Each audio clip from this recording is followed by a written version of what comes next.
আচ্ছা, সুখের বিষয় হচ্ছে যে আজকে আমরা এই ডাইটা পড়েছি, বেসিক ডাই সম্পর্কে পড়েছিলাম। যে বেসিক ডাইটা হচ্ছে সাধারণত আমাদের কি dye, positive dye. Okay, dyeing of acrylic yarn with basic dye. কিন্তু এখানে তো জুট থাকার কথা ছিল, অ্যাক্রাইলিক সরাসরি চলে আসলো। আচ্ছা, যাই হোক, জুট হোক আর অ্যাক্রাইলিক হোক, নো ম্যাটার। তো dyeing of with basic die. তো বেসিক ডাইসের বেসিকটা যদি আমরা নেওয়ার চেষ্টা করি তাহলে সেটা সকালে আমরা পড়েছিলাম। বলা হচ্ছে যে বেসিক ডাইসের cationic soluble salt of colourless base.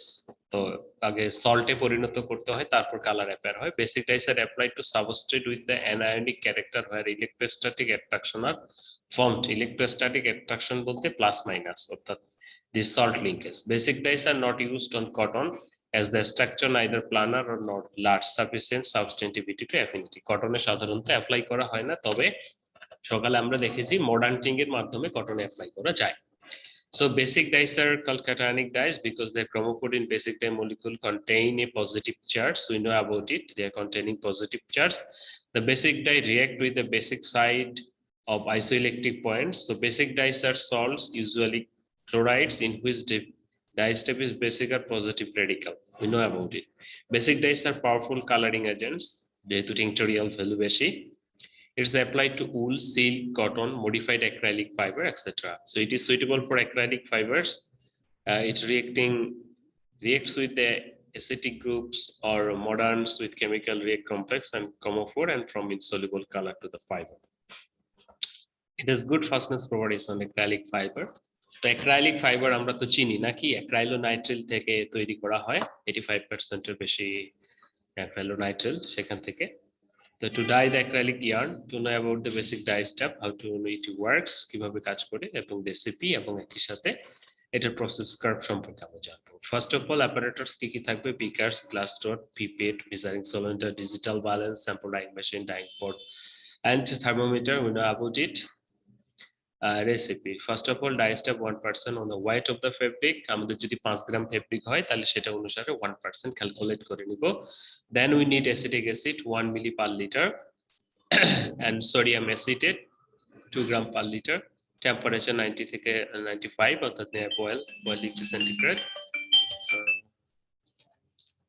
G, 1 minute আসছে, শেষ এই 10 মিনিট সময় দিবেন, একটা ক্লাসে আছি।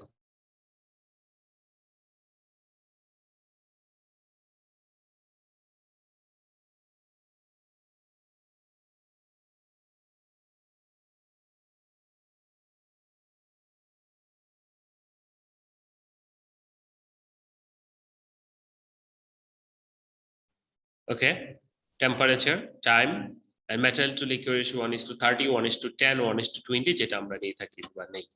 ওকে, ক্যালকুলেশন কি? ক্যালকুলেশনে যদি যাই, স্যাম্পল ওয়েট 5 গ্রাম অ্যাজ ইউজুয়াল, 5 গ্রাম, 10 গ্রাম, 7 গ্রাম, 15 গ্রাম, যে যেটা বলি না কেন, নো প্রবলেম। টোটাল লিকুইড তাহলে সেটা অনুসারে গুণ হবে। আমাদের মেটাল টু লিকুইড রেশিও কত এখানে? 1:30, তাহলে 5:30 গুণ করলে 150। আমরা এখানে 1:20, 1:10 নিতে পারি, নো প্রবলেম। তো সেই ক্ষেত্রে তাহলে 150 মিলি টোটাল লিকুইড অ্যাজ ইউজুয়াল পূর্বের মধ্যে। বেসিক ডাইস আমরা নিচ্ছি 5 into 5% on the weight of the fabric. তাহলে ফেব্রিক ওজন কত? আমরা কত পার্সেন্ট ডাই নিচ্ছি? এখানে 1% ডাই নিচ্ছি, তাহলে এখানে আমরা সেটাই ক্যালকুলেট করছি। তাহলে 1 into 5 অর্থাৎ 5%, মানে ফেব্রিকের 1% মানে কি, এর 5 into 1/100, সেটা এখানে হয়েছে 1 in by 100 into 5, ঠিক আছে, 0.05 গ্রাম। ওকে, দেন অ্যাসিটিক অ্যাসিড আমাদের কত ছিল? 1 মিলি পার লিটার। 1 মিলি পার লিটার, তাহলে 1 মিলি পার লিটার এখানে বের করতে গেলে আমাদের কি করতে হবে? ভেরি সিম্পল, 1 মিলি পার লিটার, তাহলে 150 এর জন্য কত হবে? 1000 এর জন্য হয় 1 মিলি, 1 এর জন্য কত? 150 এর জন্য কত? ঐকিক নিয়ম সিস্টেম, খুবই সহজ। 1 into 150 by 100 মানে 1000 মিলি, যেটা into 0.15 milli. and then sodium acetate একই 2 গ্রাম পার লিটার, একইভাবে বের করছি 0.3 গ্রাম।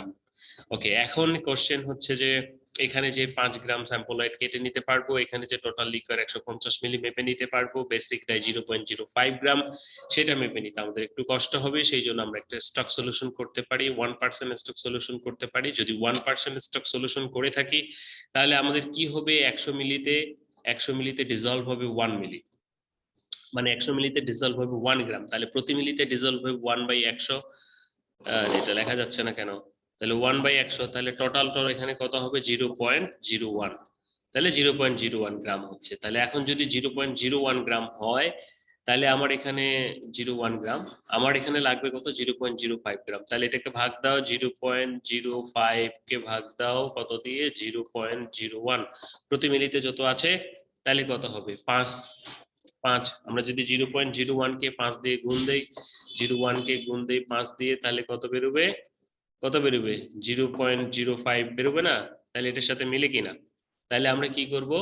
100 মিলি পানি নিয়ে সেখানে 1 গ্রাম ডাই নিব, ডাই নেওয়ার পর সেখান থেকে কয় মিলি আমি কিনে ওখানে কয় মিলি ডাইসের সলিউশন নিব? 5 মিলি। ওকে, 5 মিলি গেল। এরপরে আসে 0.15 মিলি। 15 মিলি আছে। একই পরিমাণ যদি তুমি 1% স্টক সলিউশনই করো, একইভাবে যদি 1% স্টক সলিউশন করো, তাহলে কিরকম হবে? ধরে নাও হচ্ছে যে তোমার 1% স্টক সলিউশনের জন্য তুমি কি করতে চাচ্ছ? আবার একই, তাহলে 1/100 হবে 1% স্টক সলিউশন করলে, তাহলে 0.01 হবে 0.01। তাহলে 0.01 দিয়ে এটাকে ভাগ দাও, 0.01 দিয়ে ভাগ দাও কতকে? 0.15 কে। তাহলে দুইটারই হচ্ছে ভাগ দিলে কি হবে? পয়েন্ট উঠাই দাও, দশমিক উঠাই দাও, তাহলে 15, তাহলে 15 মিলি সমান সমান আসে 15। তাহলে এখানে যদি তুমি এইখানে একটা ইয়ে করে সেখান থেকে যদি 15 মিলি নাও, এই সাউন্ড পাচ্ছ না মানে কি? শুনতে পাচ্ছ না? আরিফিন, নীল, বাকিটা সবাই শুনতে পাচ্ছে না আমাকে? হ্যাঁ, জি স্যার, শুনতে পাচ্ছি। জি স্যার। তাহলে ও শুনতে পাচ্ছে না কেন? তাহলে একইভাবে আমরা এখানে কি নিব? এখানে আমরা ক্যালকুলেট করি, তাহলে 15 মিলি আসতেছে আমার। তাহলে আমি এখানে নিব কত মিলি হলো? তাহলে আমার এখানে হচ্ছে 5 মিলি, তারপরে হচ্ছে এখানে 15 মিলি। ওকে, আর পরে হচ্ছে 30.330 গ্রাম। তাহলে 1% স্টক সলিউশন যদি একই পরিমাণ করি, তাহলে এটাকে ভাগ দাও, ভাগ দেব কত দিয়ে? 0.01। তাহলে 0.01 এর 2 ভাগ দিয়ে যদি দেই, তাহলে পয়েন্টের পরে 2 শূন্য, এর পরে 2 শূন্য উঠাই দেই, তাহলে উপরে 30 নিচে 1 সমান সমান, তাহলে কি 30 মিলি। তাহলে 30 মিলি নিলাম, 30 মিলি নিলাম। আগে কি করলাম? সোডিয়াম অ্যাসিটেট 100 গ্রামে 100 মিলিতে 1 গ্রাম ডিজলভ করলাম, সেখান থেকে তারপর 30 মিলি নিলাম। ক্লিয়ার? সেম ভাবে ডাইস 1 গ্রাম 100 মিলিতে 1 গ্রাম ডিজলভ করলাম, সেখান থেকে 5 মিলি নিব। অ্যাসিটিক অ্যাসিড একইভাবে 100 মিলিতে 1 গ্রাম ডিজলভ করব, সেখান থেকে 5 মিলি 15 মিলি নিব। ওকে, তাহলে টোটাল লিকর আমার এখানে কত হলো? 5, 15, 20 আর 30 হচ্ছে 50। আমার টোটাল বাকি লাগে কত? হচ্ছে 150। তাহলে বাকিটা কি দিব? আমরা পানি দিব। তাহলে 100 মিলি কি দিলাম? পানি। টোটাল হলো 150 মিলি। ক্লিয়ার? ওকে, এবার আমাদের হয়ে গেছে। এখন আমরা একটু প্রসেসে যাব, ওয়ার্কিং প্রসিডিউরে যাব। বলা হচ্ছে ওয়ার্কিং প্রসিডিউরে কি? First required amount of dyestuff, মানে যেটা ক্যালকুলেট করলাম, acetic acid is mixed in a closed vessel, then additional water and sodium acetate are added into the mixer, and finally sample is taken into the solution and close the open end of the vessel, then vessel kept on the rotor dryer machine, যেটা দিয়ে আমরা করি 90 degree centigrade for 1 hour, then the vessel open and sample drawn with the water। কি ultimate কি করতে বলছে? যে স্যাম্পলটাকে পরে দিতে বলছে, যে আমাদের যদি 30 ডিগ্রিতে শুরু হয়, তাহলে আমরা 30 ডিগ্রিতে কি করব? এখানে dyestuff, acetic acid, sodium acetate, water, অর্থাৎ 150 মিলি ওকে করে নিব।